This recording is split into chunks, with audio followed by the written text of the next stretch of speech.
പറ്റുന്ന പ്രയാസം അനുഭവിക്കുന്ന ആളുകളെ കണ്ടെത്തി ഇവിടെ എത്തിച്ച് അവർക്ക് സ്വാതന്ത്ര്യമാകാൻ എവിടുന്ന ഇത് വന്നത് ഇവർക്കൊക്കെ ചിന്ത അങ്ങനെ വന്ന് കൃഷ്ണപിള്ളി അതുപോലെ തന്നെ കേളുവാട്ടിനെ പോലല്ല. ഒരു കാലത്ത് കമ്മ്യൂണിസ്റ്റ് പാർട്ടി അസൂര്യം അതുപോലുള്ള രോഗങ്ങളും വന്നപ്പം ആളുകളെല്ലാം അവരെ അവഗണിച്ച് മാറ്റി നിർത്തിയപ്പം അവിടെ സ്വാതന്ത്ര്യമായി വന്ന ആളാണ് കമ്മ്യൂണിസ്റ്റ് പാർട്ടിയുടെ ആദ്യത്തെ സംസ്ഥാന സെക്രട്ടറി പി കൃഷ്ണപിള്ള.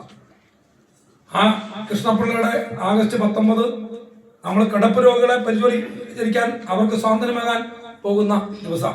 നിൽക്കുന്ന ഈ ഭൂമിയും ഇതിന് തൊട്ടപ്പുറത്തുള്ള കെട്ടിടവുമെല്ലാം ബ്ലോക്ക് പഞ്ചായത്തിന്റെ ഉടമസ്ഥതയിലുള്ളതാണ്. അവിടെ വയോജനങ്ങൾക്ക് വേണ്ടി നേരത്തെ നിർമ്മിച്ച ഒരു കെട്ടിടമായിരുന്നു ഇത്.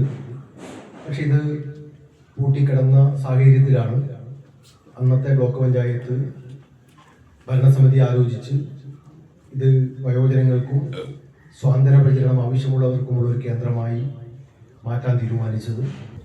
ഇങ്ങനൊന്നും ഇവിടെ വരാനിടയായത് ഇങ്ങനൊരു ബ്ലോക്ക് പഞ്ചായത്തിൻ്റെ കെട്ടിടവും അത് ഭംഗിയായി ഉപയോഗപ്പെടുത്തേണ്ട IRPC എന്നുള്ള നിലക്ക് നമ്മൾ തയ്യാറായതുകൊണ്ടാണ് ഒരുപക്ഷെ ഹാപ്പിനെസ് പാർക്ക് ഇവിടെ വന്നിട്ടുള്ളത്. ഈ കേന്ദ്രത്തെ സംബന്ധിച്ച് പറയുകയാണെങ്കിൽ ഈ കേന്ദ്രം സ്വാതന്ത്ര്യം ഏകുന്ന വളരെ പ്രധാനപ്പെട്ട കേന്ദ്രമാണ്. അഗതി മന്ദിരമല്ല, ആരോരും ഇല്ലാത്ത ആളുകൾ നിലനിൽക്ക് നിൽക്കുന്നതല്ല. എല്ലാം ഉണ്ടെങ്കിൽ പോലും അവർക്ക് ഒരു മാനസികമായ ഒരു ഉല്ലാസം ഉൾപ്പെടെ കിട്ടത്തക്ക